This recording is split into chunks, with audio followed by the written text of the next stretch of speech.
What if I told you that moods do not care at all about your happiness, your goals, or your consistency? What if I told you that moods are not your friends?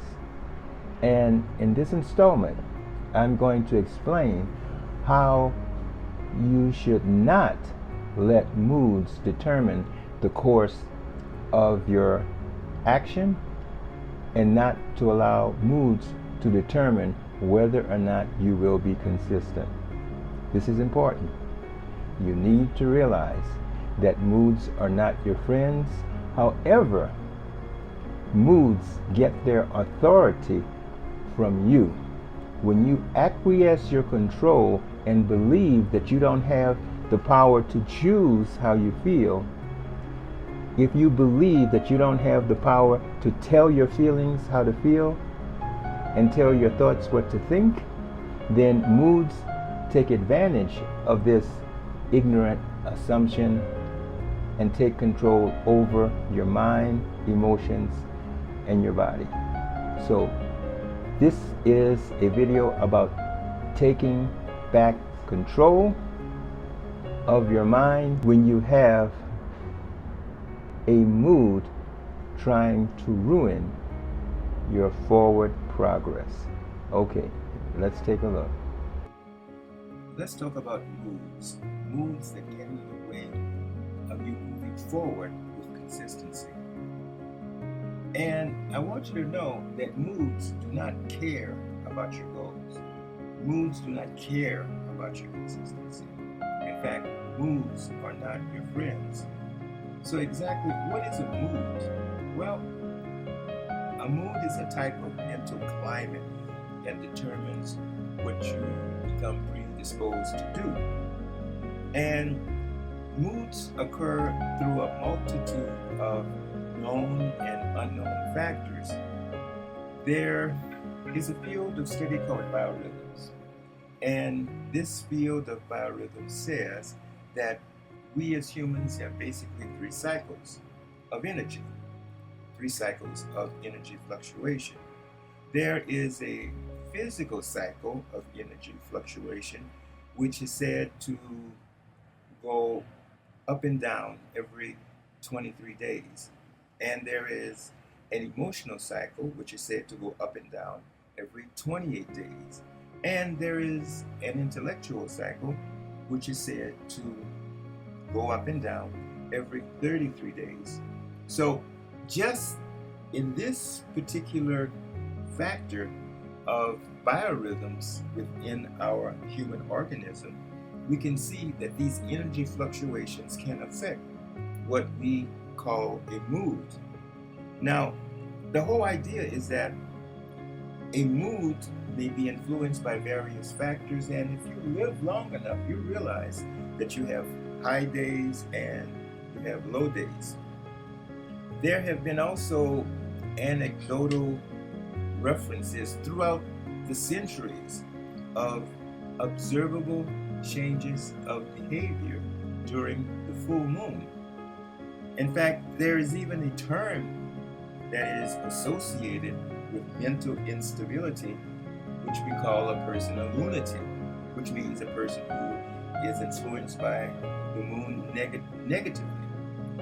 Even in Spanish, we have something which is similar. We call it lunatic. In French, it's lunatique. All of these represent a description of a person's behavior which becomes erratic during the full moon. Personally, I have observed this over the last 40 or 50 years of lunatic type behavior, mostly in the women that have passed through my life. Men can get like this also, but I have observed, this is personal, that women tend to be influenced just a little more by the lunar cycle than men. All right, don't get mad with me, this is just my observation, okay? And the idea is that the moon, since we're talking about the moon has a magnetic pull against the tides of the earth. That is, The the tides of the earth move up and down according to the gravitational pull of the moon. Now, this is the conclusion that I'm going to reach. Since the human body in a healthy adult is about 75% water, and if the full moon is strong enough to pull the water of the earth itself, could not it be reasonable to imagine that the moon could pull against the water which is within our human bodies, thus causing some type of physiological imbalance which will affect the psyche of the person as well, thus resulting in a person to fall under the influence of the full moon. Also consider the fact that if a person has a bad dream, yet he or she doesn't remember the bad dream, the negative residue of this dream may still be within the person upon awakening, and they are thus in a bad mood and not even know why. This can result from having a bad dream, not remembering it, but still keeping the negative residue after the dream, thus causing the bad mood, waking up on the wrong side of the bed, as we sometimes say. So, what can you do about a mood? How can you not let a mood determine the course of your action? Well, I would say that the moment you notice a bad mood, a low mood, you have to take control of it immediately, because moods get their authority and their power from you. It is imperative to stand up and confront immediately and take charge of your mind. You can change your mood, but you have to do it quickly. As soon as you notice it, you have to nip it in the bud, not wait too long before it takes over and takes control. The key to remember is that your mood will do what your conscious mind tells it to do. Therefore, I like to tell you, tell your thoughts what to think. Tell your feelings how to feel. And you will notice that you have much more control than you believe. For example, let's say you're in a bad mood, quote unquote. You can say, just stand up and say, feelings, listen to me. I am in control today. There will be none of this laziness and lethargy. I feel good. I feel great. I feel terrific. You see, just in taking a proactive stance against the mood, you do something that most people don't do. Most people relinquish control of how they feel to the mood, feeling that they have no control. You have the power of choice. You can control how you feel if you stand up and tell your thoughts what to think and tell your feelings how to feel.